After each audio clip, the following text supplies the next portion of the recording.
একটি বেসরকারি আর্থিক প্রতিষ্ঠানের একজন ঋণ বিতরণকারী কর্মকর্তা 15 এপ্রিল 2026 তারিখে ঋণ সংক্রান্ত কাজে রাজধানীর রামপুরা থানাধীন দক্ষিণ বনশ্রীর একটি মার্কেটে গেলে এক নারীর সাথে সেখানে তার পরিচয় হয়।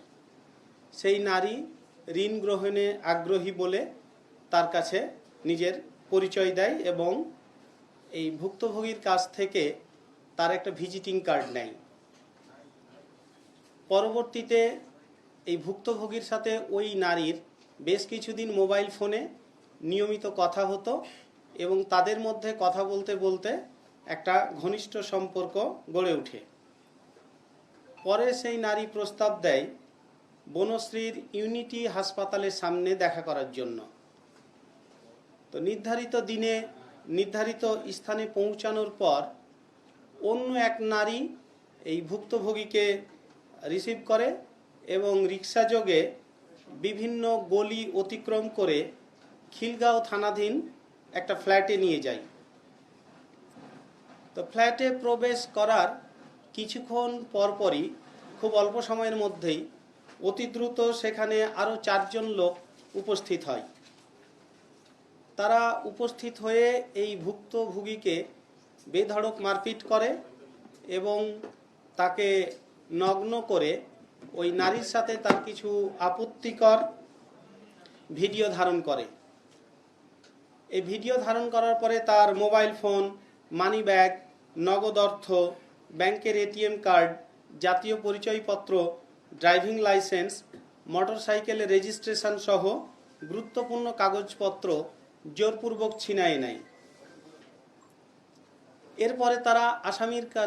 এরপরে আসামিরা ভুক্তভোগীর কাছে 3 লাখ টাকা চাঁদা দাবি করে এবং তার ব্যাংক হিসাব থেকে বিকাশ এবং উপায় অ্যাপ্লিকেশনের মাধ্যমে মোট 1,10,000 টাকা আত্মসাৎ করে। একই সাথে আপত্তিকর ভিডিও সামাজিক যোগাযোগ মাধ্যমে ছড়িয়ে দেওয়ার হুমকি দিয়ে বিভিন্ন সময়ে তাকে ব্ল্যাকমেইল করতে থাকে। একটা পর্যায়ে ভুক্তভোগী বাধ্য হয়ে খিলগাঁও থানায় 22 জুন 2026 তারিখে একটা মামলা দায়ের করে।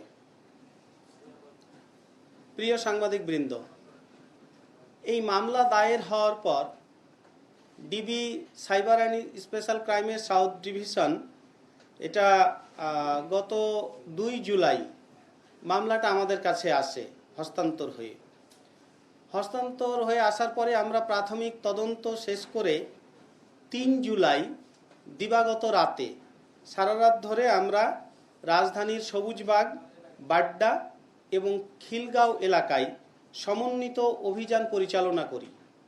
এই সমন্বিত অভিযান পরিচালনা করে এই হানি ট্র্যাপ চক্রের মোট 5 জন সদস্যকে গ্রেফতার করি। এ সময় তাদের কাছ থেকে 9টি মোবাইল ফোন, 1টি ওয়াকিটকি এবং নগদ 4,000 টাকা উদ্ধার করা হয়। তো আমরা তাদের কাছ থেকে এই জব্দকৃত ডিভাইসগুলো পর্যালোচনা করে প্রাথমিক তদন্তে যেটা পেয়েছি যে এই চক্রটা একই কৌশলে একাধিক ব্যক্তিকে ফাঁদে ফেলে নির্যাতন এবং আপত্তিকর ছবি ও ভিডিও ধারণ করে। এই আলামতগুলা এই ডিভাইসগুলা থেকে আমরা পেয়েছি এবং এই সব তথ্যের ভিত্তিতে সম্ভাব্য আরও ভুক্তভোগী এবং এই অপরাধ চক্রের সাথে জড়িত আরও যারা আছে তাদেরকে শনাক্ত করার জন্য আমাদের তদন্ত চলমান রয়েছে। এই গ্রেপ্তারকৃত আসামিদেরকে আমরা কোর্টে সোপর্দ করি এবং কোর্টে সোপর্দ করার পরে তাদেরকে পুলিশ রিমান্ডে নিয়ে আসা হয়েছে এবং বর্তমানে জিজ্ঞাসাবাদ চলছে এবং এই অপরাধের সাথে আরও কারা কারা জড়িত আছে, তারা আসলে এই অপরাধগুলা কি সংগঠনে কি কৌশলে সংগঠন করে সে বিষয়ে বিস্তারিত তথ্য এবং আরও এদের দ্বারা আরও কারা কারা ভুক্তভোগী আছে সেই বিষয়গুলো আমরা শনাক্ত করার চেষ্টা করতেছি। তো দেশবাসীর কাছে আমাদের অনুরোধ যে এই ধরনের অপরিচিত ব্যক্তির সাথে বা অপরিচিত নারীর সাথে পরিচয় হয়ে যোগাযোগ স্থাপনের সময় সর্বোচ্চ সতর্কতা অবলম্বন করতে, সচেতনতা অবলম্বন করতে এবং কেউ যদি এই ধরনের ভুক্তভোগীর শিকার হয় তাহলে তারা সাথে সাথে যেন আইন শৃঙ্খলা বাহিনীর কাছে এটা অবহিত করে, পুলিশের কাছে অবহিত করে। আমাদের কাজের একটা অভিজ্ঞতা থেকে আমরা দেখেছি যে ভুক্তভোগীরা সামাজিক কারণে এবং নিজেদের আত্মসম্মানের কারণে এই ভিকটিমাইজ হওয়ার পরেও তারা পুলিশের কাছে যেতে চায় না। এমনকি অনেক সময় আমরা আইডেন্টিফাই করলেও তারা কোনো অভিযোগ দায়ের করতে চায় না বা মামলা দায়ের করতে চায় না। তো এইটা না করলে আলটিমেটলি দিন শেষে কিন্তু অপরাধীরা উৎসাহিত হয় এবং তাদের অপরাধমূলক কর্মকাণ্ড চালিয়ে যায়। এই জন্য আমার মেসেজ হলো যে সর্বোচ্চ সচেতন থাকার জন্য অপরিচিত লোকের সাথে মোবাইল ফোনে বা সোশ্যাল মিডিয়াতে বা অন্য কোনোভাবে পরিচয়ের সূত্র ধরে ফ্ল্যাটে বা অন্য কোথাও যাওয়া, এবং কেউ কোনোভাবে যদি ভিকটিমাইজ হয়ে যায় সাথে সাথে পুলিশকে ইনফর্ম করা। তো সবাইকে ধন্যবাদ।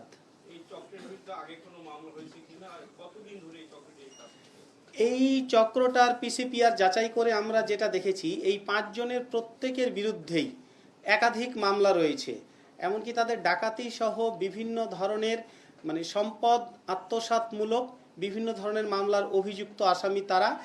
এবং তারা আসলে ঠিক কতদিন ধরে এই কার্যক্রমের সাথে জড়িত আছে এটা এক একজনের ক্ষেত্রে সময়টা এক এক রকম আমাদের মনে হয়েছে। তবে এটা তদন্ত অব্যাহত আছে, এটা পরবর্তীতে আপনাদেরকে আমরা আরো বিস্তারিতভাবে জানাতে পারবো।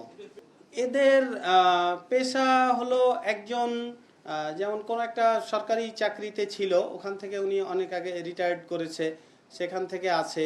এরপর একজন একটা বাসার কেয়ারটেকার হিসাবে কাজ করত, এরকম আর কি বিভিন্ন ধরনের পেশা থেকে আসে। ওদের কাছে একটা ওয়াকিটকি আমরা পেয়েছি, এই ওয়াকিটকিটা দিয়ে কি কাজ করতে, এই বিষয়গুলো এখনো আমাদের অনুসন্ধানে রয়েছে। এরা মূলত ব্যবসায়ী এবং চাকরিজীবী এই 2 শ্রেণীর মানুষকে তাদের একটা স্টাডি থাকে যে এদের কাছে থেকে টাকা পয়সা পাওয়া যাবে কিনা। তো সাধারণত আমাদের পর্যবেক্ষণে আমরা যেটা দেখেছি যে ব্যবসায়ী এবং চাকরিজীবী এই 2 শ্রেণীর মানুষকে এরা বেশি টার্গেট করে।